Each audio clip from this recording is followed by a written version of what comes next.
Disclaimer: Chronically Illing Out is a podcast and weekly roundtable discussion that provides a safe space for real chronic illness and mental health conversations by people with lived experience. We are not trained professionals and we do not claim to be. Rather, we discuss our stories and current events to build community and solidarity. Know that you are not alone, and if you are in crisis, call or text 988.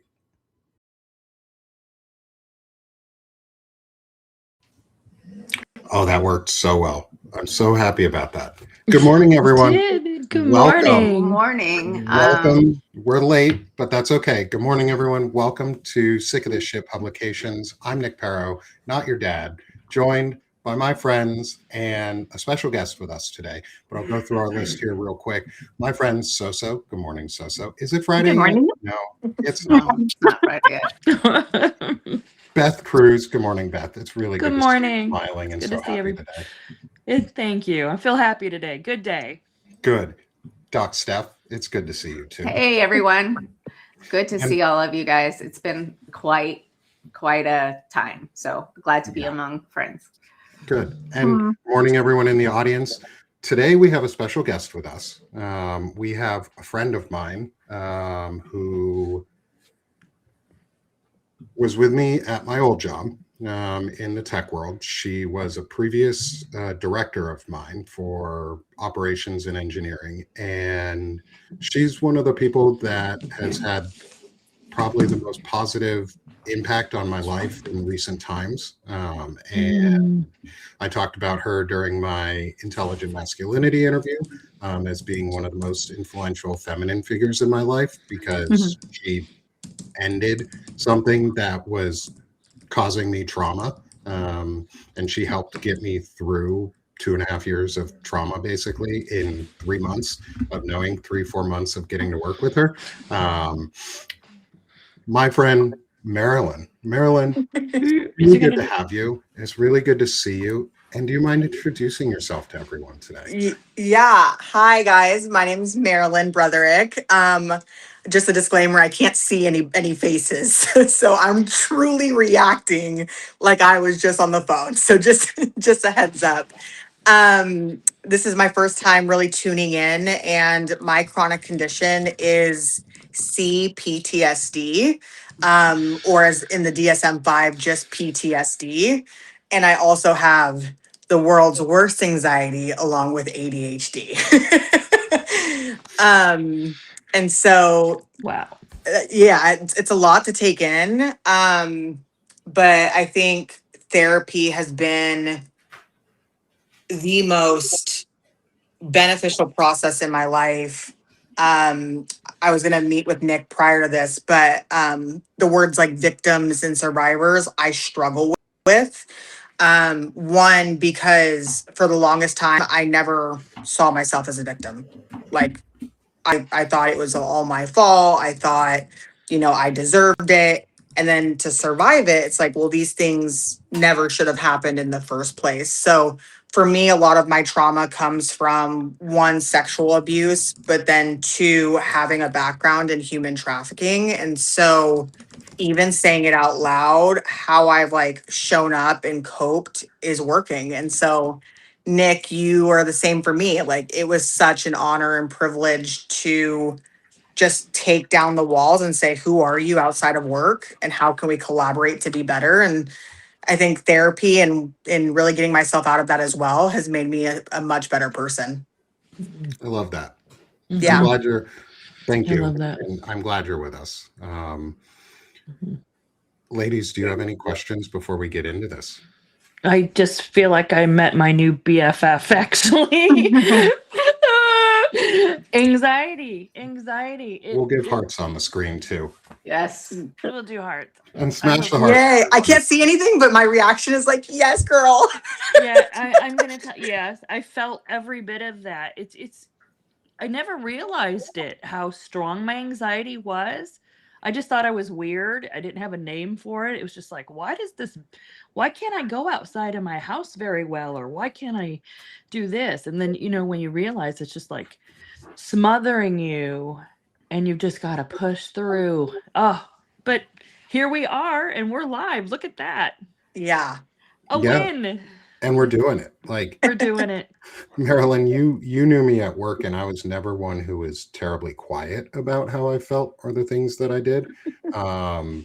And so, yeah, I turned that into a podcast. I never stopped shutting up. No, Nick is not quiet. And Nick got fired and had, instead of making a huge fuss because Arkansas sucks and I can't do anything legally for right to work states, is I wrote poetry, and it was an unexpected like response for myself. And I, to be honest, I credit being able to get to this point because Marilyn, you helped reinvigorate me at work and like revitalize me, because I was working ungodly hours for months with no support, and you were one of, if not the only person who ever actively like cared. And so you hold a special place for me because of that, and I appreciate it. And you helped me get through the trauma that was I can't talk too much about it because I'm still under contract and I won't say anything negative, but there was trauma because of another individual at work who was very bullying and abusive to people. And Marilyn, you lost your job because of it. And you stuck your neck out there for somebody else, and you didn't have to, and you could have let it go, and you could have moved on, and you could have lived your life, but you didn't. Can you talk about, now that we're almost over a year past all of that, can you talk about like why you did that? Because I've never actually asked you what made you want to do that, or why was that an important thing for you to do?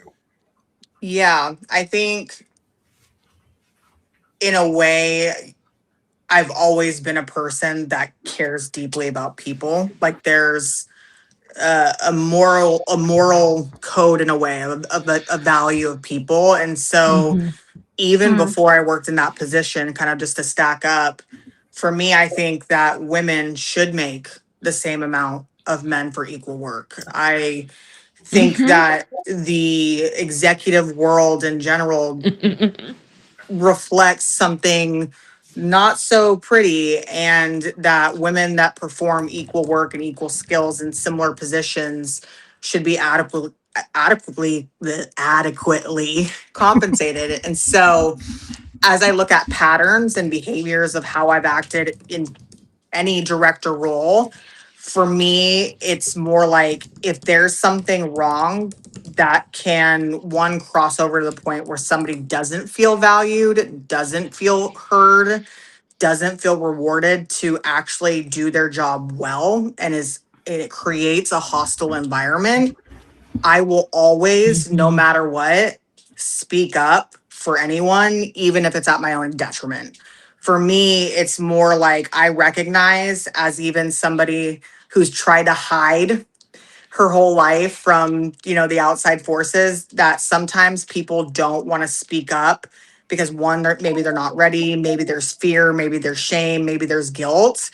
And I refuse to let anybody I love, even my coworkers, family, or friends, go through that alone. And so I think in reflection of the work I did with you and the previous company, yeah, I mean, there was a line. And when we were meeting weekly, I could see that it was affecting the way that you were working, especially other people. And I said, we're either going to do this together as a team and be collaborative and build something amazing, or people are going to quit. And so for me, that was it.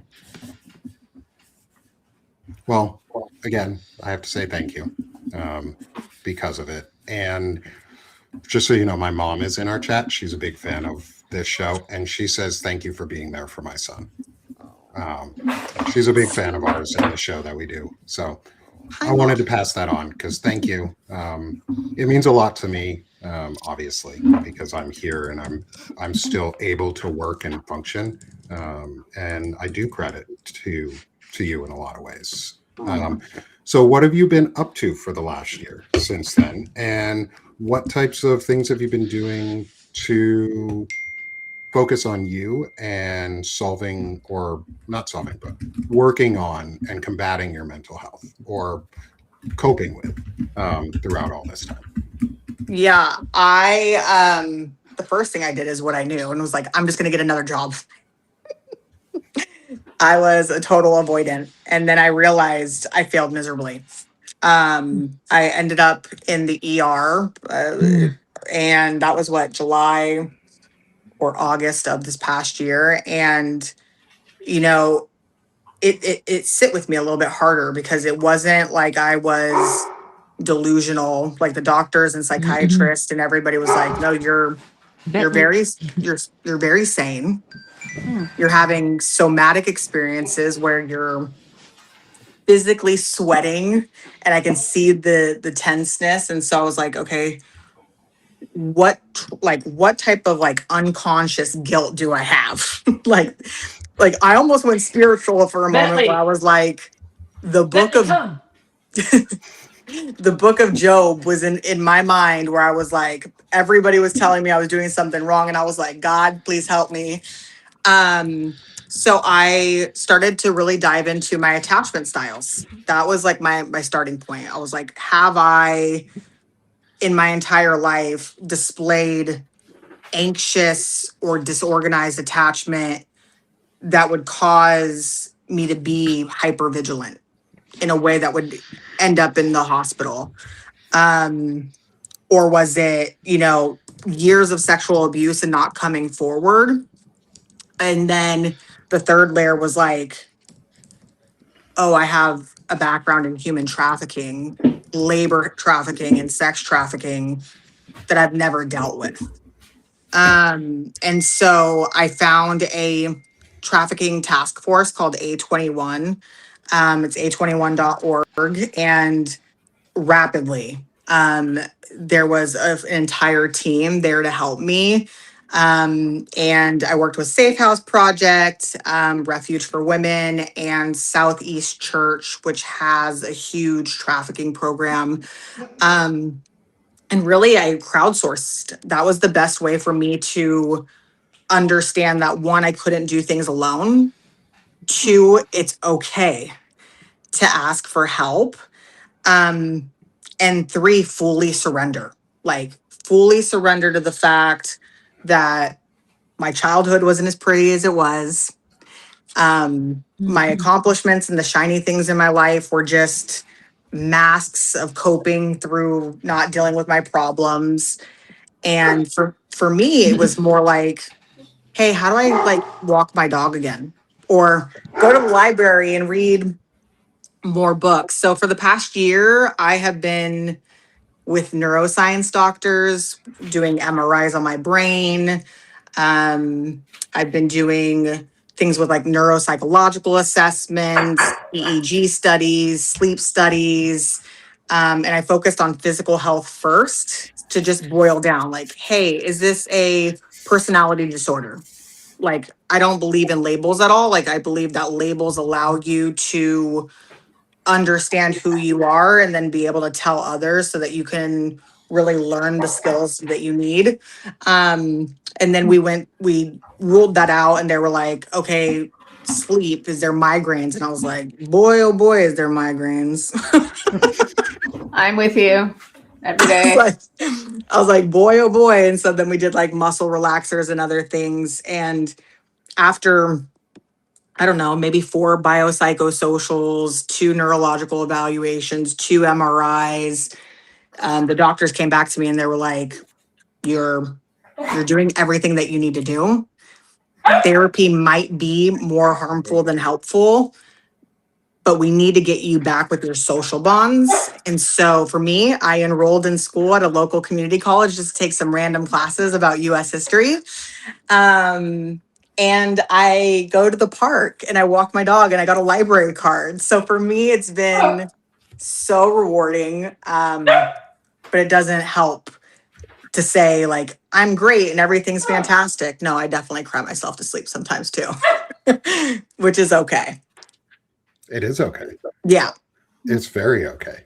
Steph, Mhm. you looked like you had a question there, or No, I was just like identifying with the migraine situation. I have daily migraines, and it's been a lot worse in the last couple of weeks. Some of which is, like regular weather stuff, and some of it is my mom was in a hospital in Vicksburg, Virginia. I brought her back to Virginia. I live in Boston, and then she went back into the hospital, and I have to have surgery on her colon. And like finally, she's like stable. So I'm hoping that that'll help the physical, the brain's reaction to all of this. I mean, I think what I hear from you, and I think what's so important for us all here, right, is that our body tells us what is going on with our situation, right? Like it can say, you're done. You are absolutely done. You are not going to remain awake today. You are not going to, get to do, nope. Like shut it down. And I think that's hard to deal with, but something that we probably all experience. And so Marilyn, sorry. Oh, go ahead, Soso. Go ahead. Oh, well, I just wanted to tell you, Marilyn, that I so relate to your story.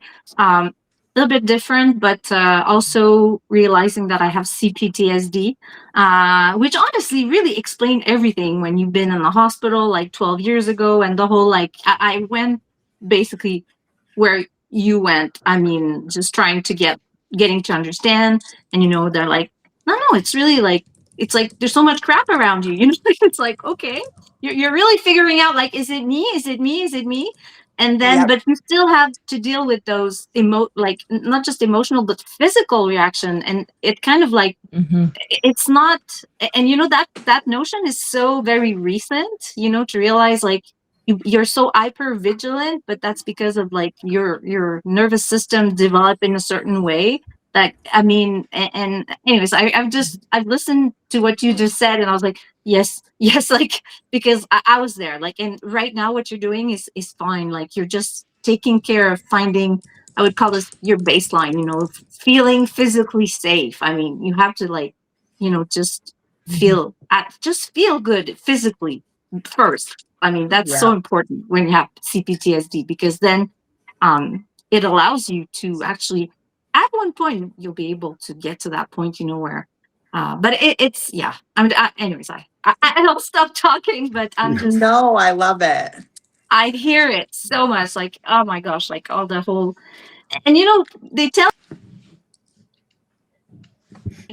it's like been depression, and you're like, but that's when you realize it really comes from the way you are, you've been taught, or you've learned how to interact with other people. I mean, I was the same. Like, I would always, it's like I would fawn at work, be super, like perfectionist, and like just like be successful. And then at one point, it's like I would just crash. And then I would like, okay, is it me? Is it me? Is it me? No, it's okay. It's not going well. I'm just gonna go and then try elsewhere, So the whole like, it's either like you're all in, or then you just go at one point. But it's hard to identify like what's going on within yourself. And when you're talking about realizing your attachment style, and therapy, like, anyways, like, I know that's also another topic that eventually I want to, on my side, like, learn more about, because it all starts there, how you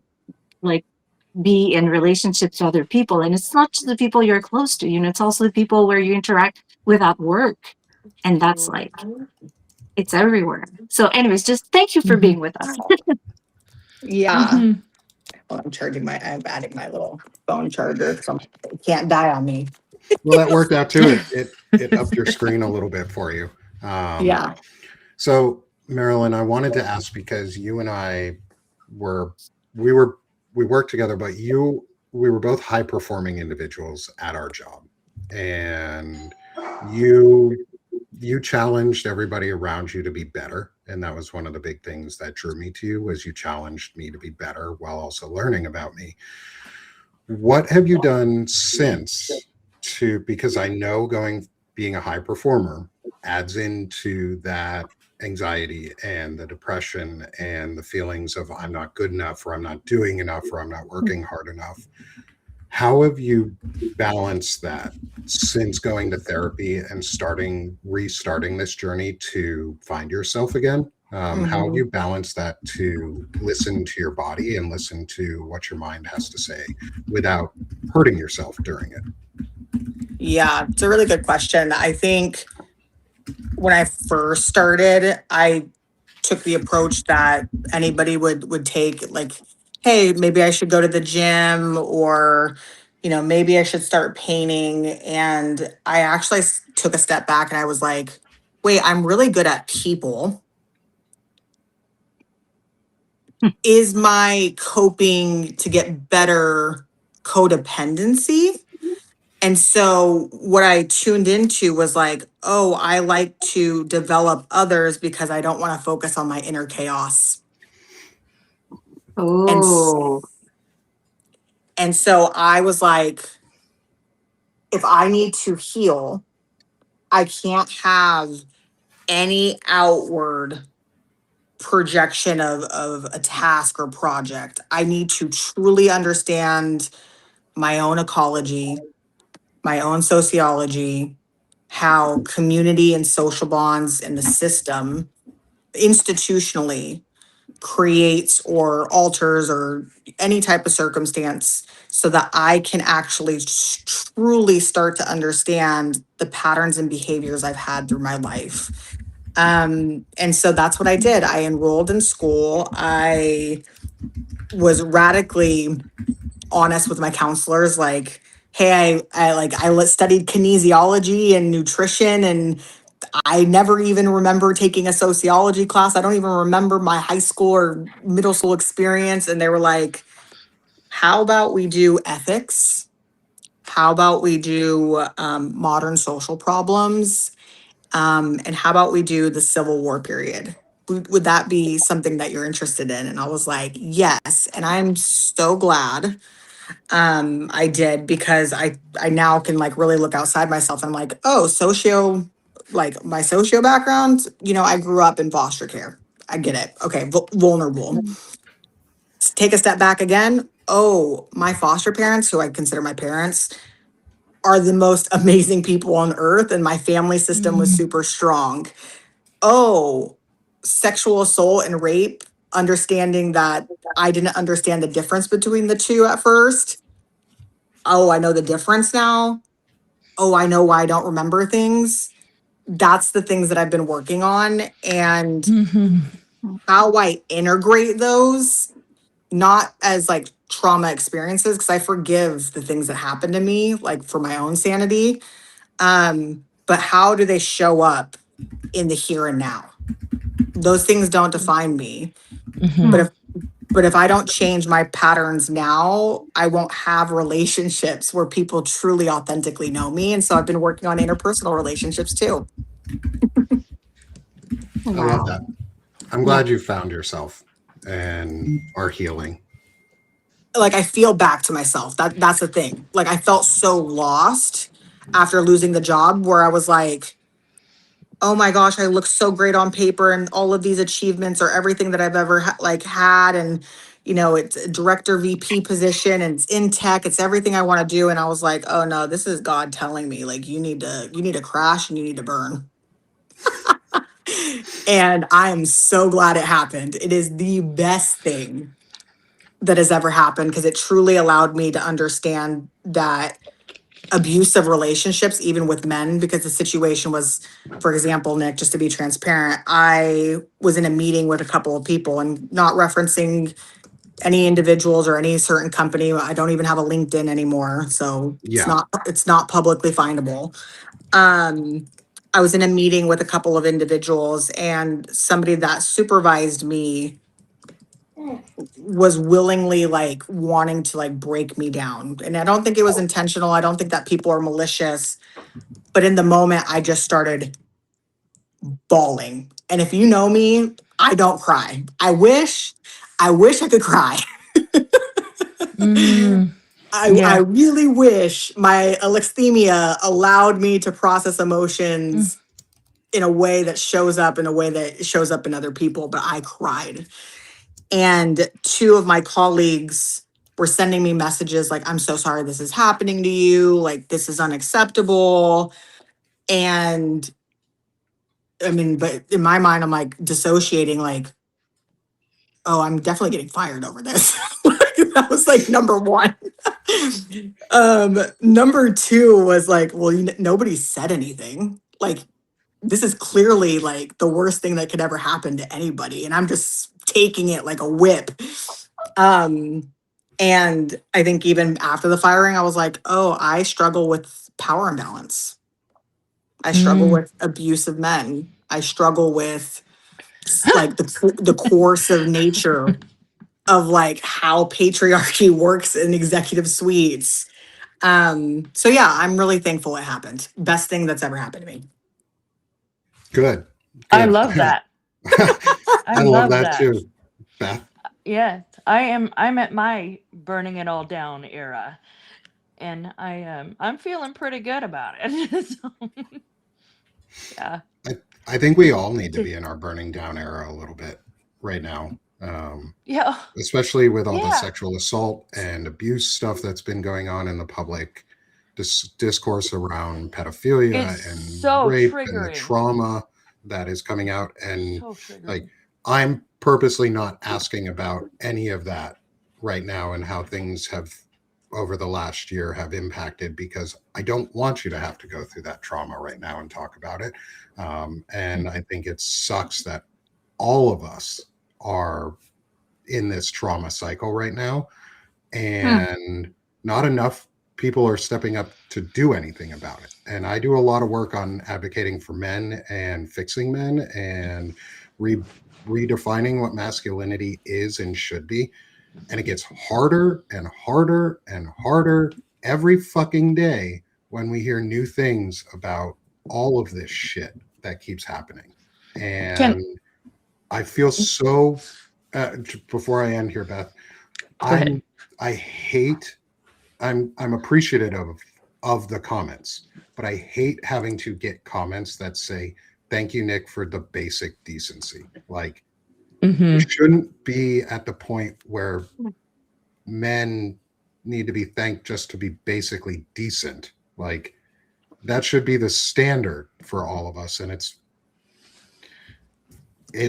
awful. Like, this past weekend, this past week has just been nonstop on what worse are they going to expect us to live with. And I don't want to relive those traumas for folks. So like, trigger warning and not trigger warning is we won't go into that right now. And I don't want to, unless people are comfortable going there. And that's not where we want to go right now, because it's too much. And It is. Find the ways to fix it. Beth, you were cutting in there. I'm sorry. Nope. I wanted to tell No you sorries. so No much. sorries. No sorries. Don't apologize for things that you're not at ADD, fault for. I'm just like, I gotta say it. I know your mom is probably in the chat, and I want to say,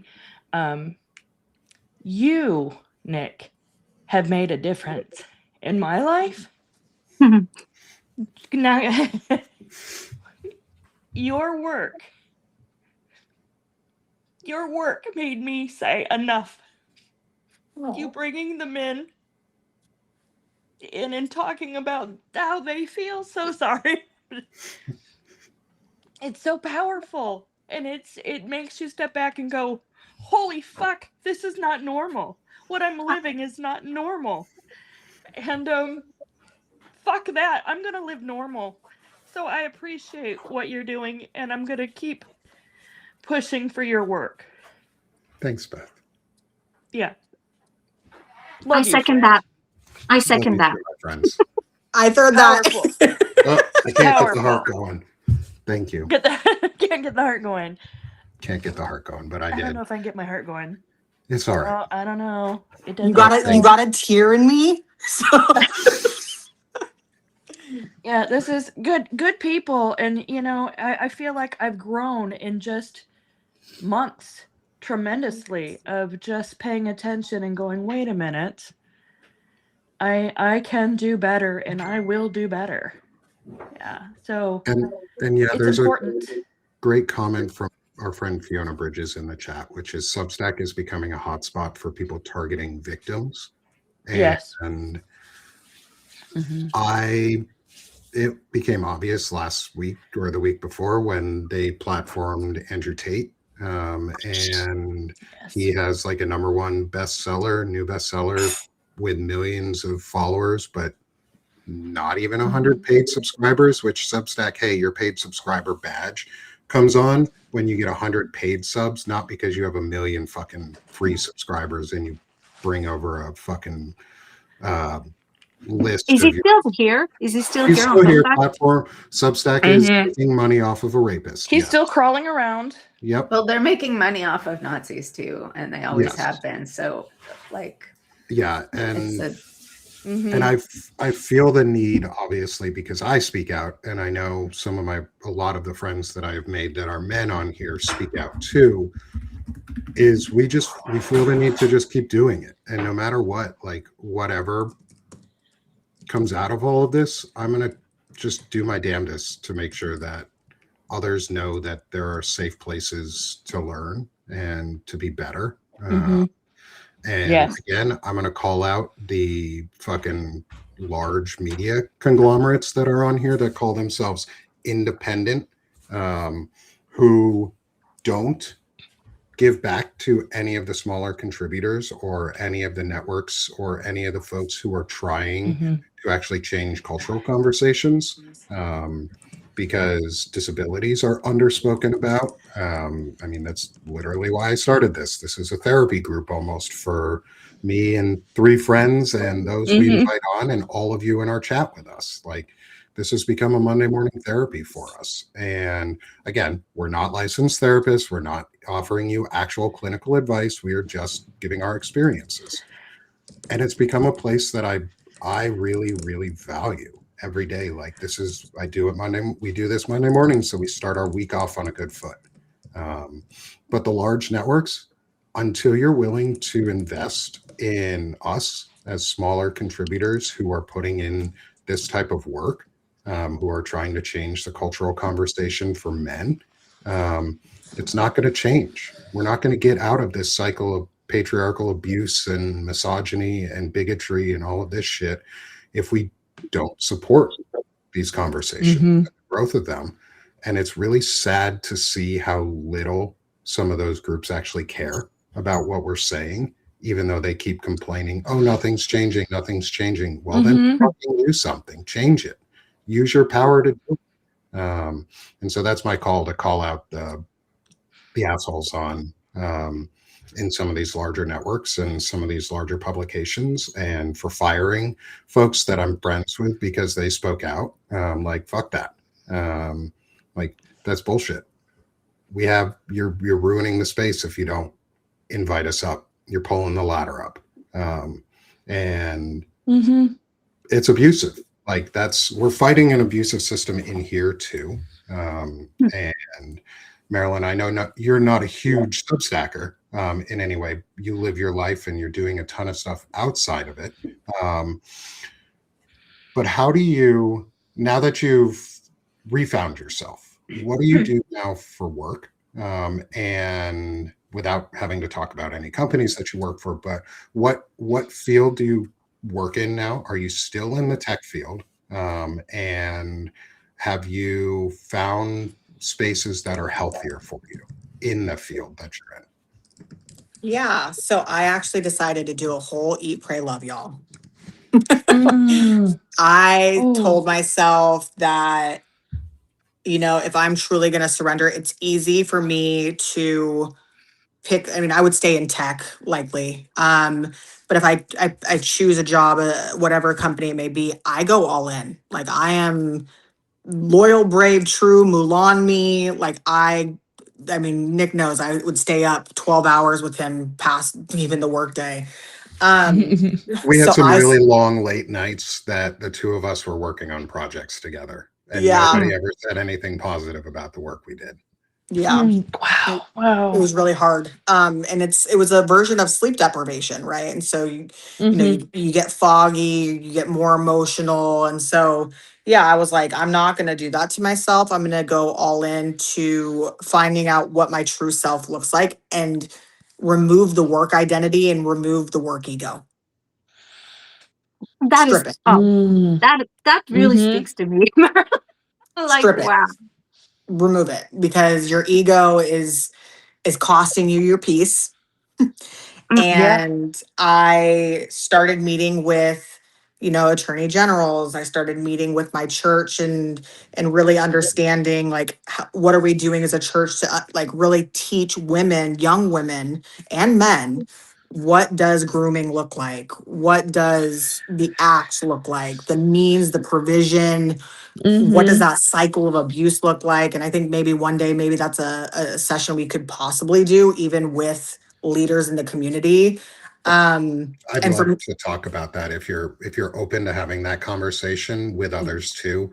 Yes. 100%, 100%. And I thought there was a lot of shame. Like when you go to a church and I had to tell them like, hey, I was labor and sex trafficked, they were like, you're really smart though.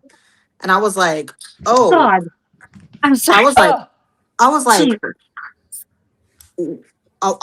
I think I was so floored where I was like, you're right. But I'm also the dumbest person you'd ever meet. And so here's why. And Oh, can't the believe they would say something like that. It's no, That's but like it's so victim blaming. Like, oh well, Mhm. if you're but the reality is there is a profile, right? There is a profile of a certain type of typical what they consider human trafficking victim or survivor, as they say. And for me, it was like, no, like in a higher level, like it's not that any level is acceptable because it's all disgusting.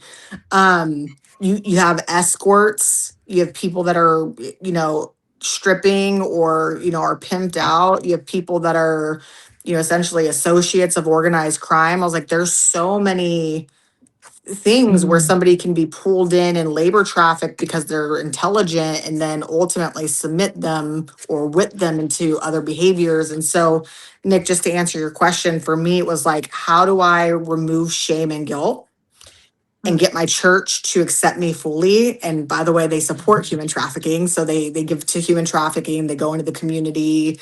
And to my surprise, they like opened the doors, helped me set up my new apartment, helped me do the furniture. Um, and so, yeah, I've been falling in love with my community and social bonds again. No work in it other than the work I'm doing on myself. So, Good. yeah, Mm. I'm it's glad it's to a hear that. pivot.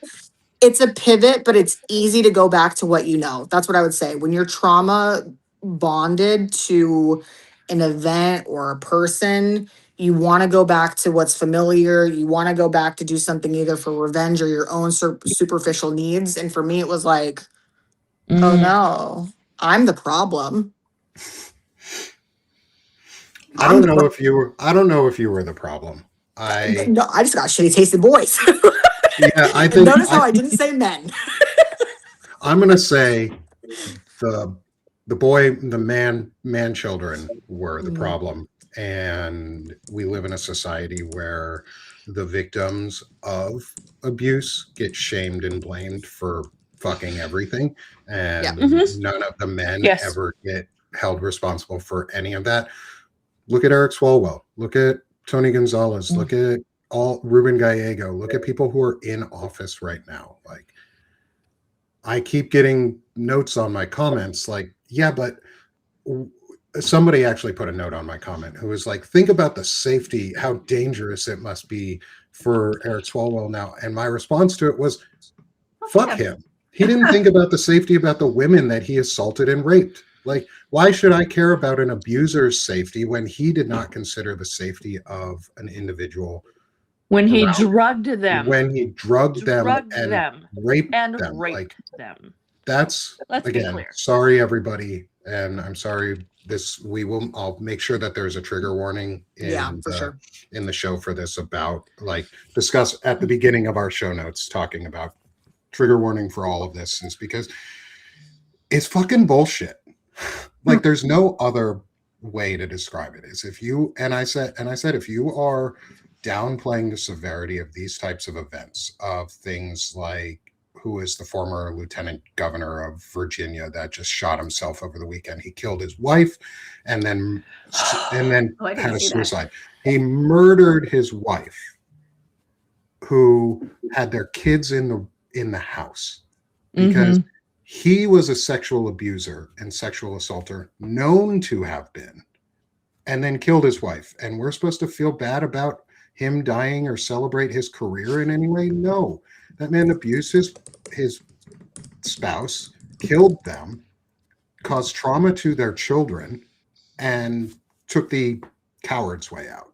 And wouldn't face any accountability or responsibility for his actions, and took the coward's way out. And I think it's fucking horrendous that we have to have these conversations, but we're not going to stop, I guess, like until the conversation actually changes. We're not going to stop these.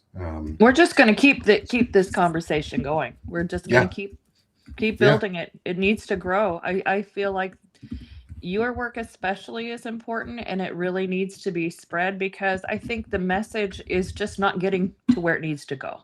No, not yet. Clearly. Not yet. Clearly. But it will. Clearly. But Yeah. it will. You have to keep at it, because otherwise, I mean, you just have to Anything but yes means persist. no. Anything but yes means no. That's a lesson I teach my kids. That's a lesson everyone should be teaching their kids. A lesson I hammer home with my son, whether he wants to learn it right now at his age or not, he's going to learn it. And eventually it will stick, because he's learning, he's smart, and he can learn. And I'm giving him the capacity and the tools to actually do it. Right. And men kind of have to do that. If you want to be a good dad, fucking give your boys or your daughters the capacity to understand and show them what examples of masculinity are in real life, whether that's and because this is a chronic illness discussion too. If you have chronic illnesses as a man, fucking talk about them. Talk about your illnesses. Go out there and talk about them. I do it all the time. Like I do it because it's important, because other men need to see that we do it. And until we are all out there doing it, nothing's going to change. Right. And I just want to add a point before we skip over. I think that people, I mean, when you're silent, that's not a yes or no either. that's a no. If you're silent, that's a no. And so Valid point. just making sure that's explicitly clear, where it's like, because you didn't hear a no, that doesn't mean that it was a yes. Because you didn't get an answer, it means that it was neither yes or no. But most importantly, consent is explicit. Consent Period. has to be explicit, period. Like, Yeah. Period. and it can be withdrawn at any point. Yes. My when my kid was in middle school and they started teaching sex ed, I was so floored when the very first thing they talked about was consent. And I was like, this is how it should be done, like everywhere. Like, let's not talk about all the other shit, but consent is like the foundation of everything. And that is really that's important. Yeah. And we're just about at the top of our hour here. Already? Which sucks, because already. Marilyn, we'll have you back again soon. Yeah. To talk more, and I would love to continue discussing, like setting up a time when we could get folks in the community on too, and talk about sexual assault and how we can confront it, and the things that you're working on, and what the community is in your area is doing to combat it, and how we can use those tools elsewhere too. I would love to be a part of that. Oh, absolutely. Yeah. We'll set that up that's soon. amazing. Yeah, they're a whole coalition, and the women are so like, they work with the DOJ, they work with the FBI. Like, so I think it would be great. And I think education, if this is the way that we can mic drop this out of the session, is education is what we need, especially with everything going on right now. Yeah. So that's just what it is. I agree. And what we need before we get to the final part of our show too, is we are going to do our meditation for the day. Marilyn, I don't know if you've heard or seen any of the meditations we do, but our friend Beth Cruz here writes meditations for us every week. And Soso provides a lot of the photography for her. Yes. And we've had friends in the community provide photography as well. But I'm really excited for today's meditation again, as always. And so, friends, keep your eyes open, keep listening. Don't close your eyes for this one unless you've already We'll heard see you in a minute. or seen it. We'll see you in 3 minutes on the flip side. Thank you all again for being here with us. This has been such a wonderful start to the week. And I'm ready for the day now. So everyone, let's have a time for meditation and see y'all in 3 minutes. Thanks, Nick. Welcome to our Wander with Wonder meditation. Join me by taking a deep breath in through your nose and slowly exhale out through your mouth. Take another deep breath in and slowly exhale out. One more deep breath in and slowly exhale out. Nature, filled with so much beauty and wonder. Waters that have witnessed lifetimes.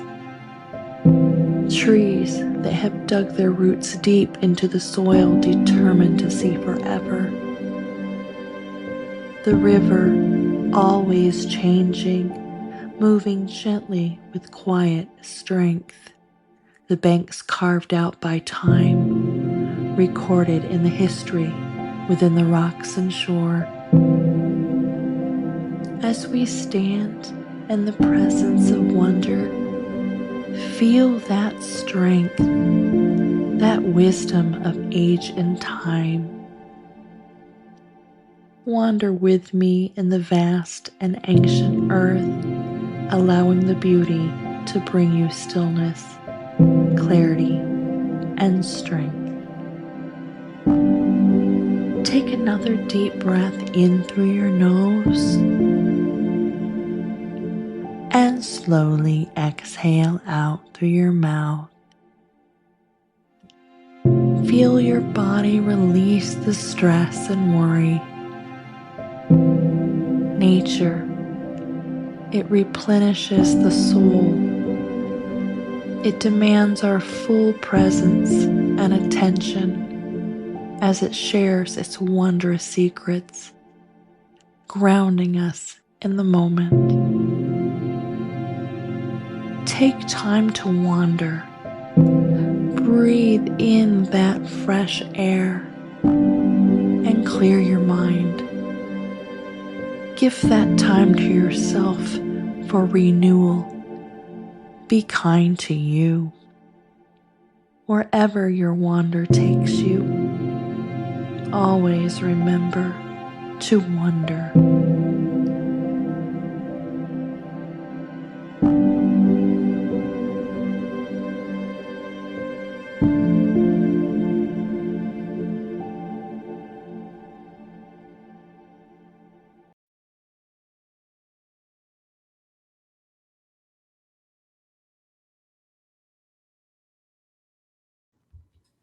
Not sure why it didn't want to auto switch on us there, but that's okay.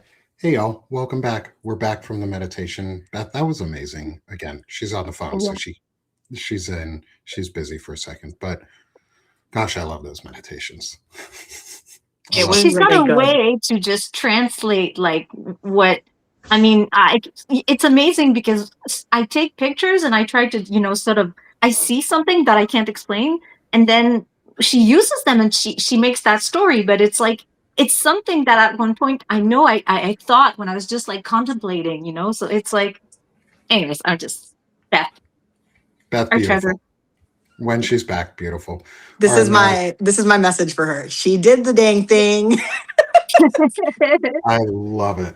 So Marilyn, I know you're not huge on Substack in any way, and I don't know if you're looking to grow, but I wanted to put your QR code up for you and celebrate you and say if anyone wants to subscribe to Marilyn, please do. Please, she's amazing. Or just send me messages to motivate me to do it, because I've been waiting to like maybe share parts of my story. So if you send me a message like, "Hey," maybe I'll start. You are always welcome here on my publication, both of them. It's You're just a wonderful friend, and I'm so glad that you're back. I'm glad to see you. And I think the work that you could do and the story you tell is really important. But don't make it who you are. Be Okay. you and let that come out, no matter what you do. Because I'm very thankful that you're back in my life. Thanks again. mm, And I'm That's not going amazing. anywhere. Thank you for bringing her. You're welcome. I'm glad I did. I'm What a glad, gift. Marilyn, that you reached back out to me. And we're reconnected again. We needed this. Call me, please. I will. I'm so bad at it. You should know that by now, but I will. I will call you this week when I get free. Just call me.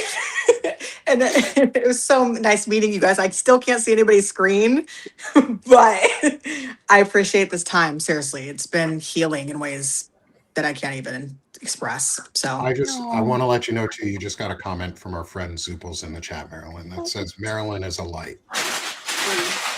So I hope that leaves you well today. it does. It does. That's So, beautiful. I'm gonna move on to you, friend. Promote yourself. Catch her off guard. So you're on now. Okay. Well, before promoting myself, I just want to say, Nick, you're going to have to share Marilyn with us now. Welcome to our community. I think that it's a small knit community. You know, a lot of people are getting to know each other and tracking the chat. And we're very grateful for them to be hanging around with us. So I'm Soso. I live in Quebec, Canada, Maryland. I am an emotional support Canadian. And I love being around because for me, I have CPTSD and fibro, like Nick, and also fibromyalgia and Beth.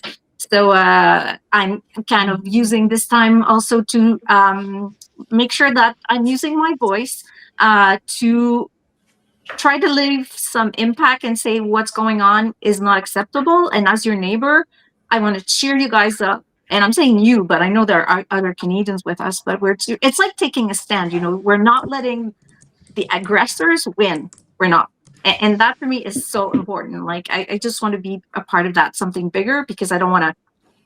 And I'm glad now, you know, this is almost part of like feeling grateful that you have sometimes, I don't want to say limitations, because then you discover other things you want to do, right?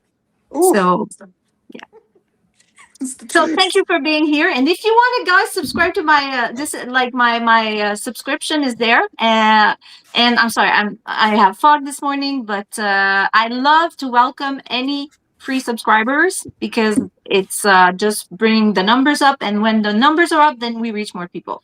I guess that's it for now. Thank you, guys. Thanks, Soso. I appreciate you. And please, everyone, go subscribe to Soso. Her photography is wonderful. She's our emotional support Canadian, or one of them. Yeah. And we love her. Shout out to Courtney and Monica. Shout out to our Yeah, other that was- emotional support Canadians, Courtney and Monica. You guys, you two are also amazing emotional support Canadians. We still got to get our shirts for I have an emotional support Canadian. The shirt that says I And I am an emotional. I am actually working on it. Good. We're gonna have those shirts on the shop here soon. So don't worry about that, friends. We're gonna Steph, get it. how about you?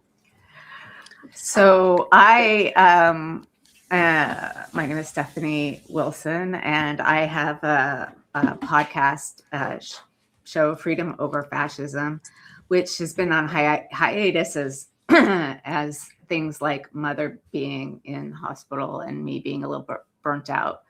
But I am working on how to come back and what is the most valuable kind of conversation I can provide for our community that doesn't just duplicate something that everybody else does. And so you hear me every week kind of coming up with new ideas. I'll be back soon with Freedom Over Fascism, but all of my conversations are great. So go look up the older ones. And I welcome free and paid subscribers as much as you can. And thanks for being here. And Thanks, Steph. this is the best start to my week. Thanks, Mhm. Steph. And please, again, also subscribe to my friend Doc Steph. She's awesome. And this group isn't the same without her or Beth or Soso. And so this whole team is amazing. This whole group right here. Beth, how about you, my friend? Hey, I need to get you the new QR code. my Yeah, you friend, got to give me the new because logo. I have reinvented myself, so I'm excited about that. Please subscribe. I love free. I love paid. I just love building this community and learning so much from everybody here. So if you would love to support my work, please do. Otherwise, you can catch me here on Mondays and with Soso on Wednesdays for Time for Life. Forgot about that. Yeah, and don't forget this week on Wednesday, Soso and Beth have their Time for Life episode at noon Eastern, I believe it is. So make sure to catch them there here on Sick of This Shit Publications because they're awesome. Beth, thanks. And we're also sick of this shit. And we're also sick of this shit. And finally, Yeah. y'all, come join me here at Sick of This Shit Publications. I'm Nick Perro. We're doing all the work on masculinity. We're having the discussions on chronic illness. There's some really great shows that I'm going to be joining the disability community this week to reschedule the show from last week because I got into a flare. So tomorrow evening, I believe it's 6 p.m. Eastern, I'll be with the disability community for an episode. And then you're going to just continuing to see me more and throwing out all sorts of information and stuff that I'm doing. Lots of really cool things going on in the background. Tech tools we're working on for ourselves for automations and for simplifying our processes. And I'm really excited to get all of that out there. So come help support Sick of This Shit Publications, the work we're doing, be a free or paid subscriber. I have different discount codes at the bottom of all the articles. So if you can't pay the full price, that's okay. There's other ones where you can pay less, but the support helps and it keeps us growing. And we're going to keep coming back and talking about all of these things every week, as we always do. And again, Marilyn, thanks so much for being here with us. Thank you for coming on today. I can't wait to talk to you here soon. And I'll call you again here soon. Cool. But thank you, everyone, for being here with us today. If you're in the chat, smash the heart one last time. Hit the subscribe button in the top corner. And again, Push it. we're done being sick of this shit here. And now we're doing this shit. So have a great Monday, everyone. Let's have a great week. Monday. And we'll see you all next week. Bye. Thank you. Bye.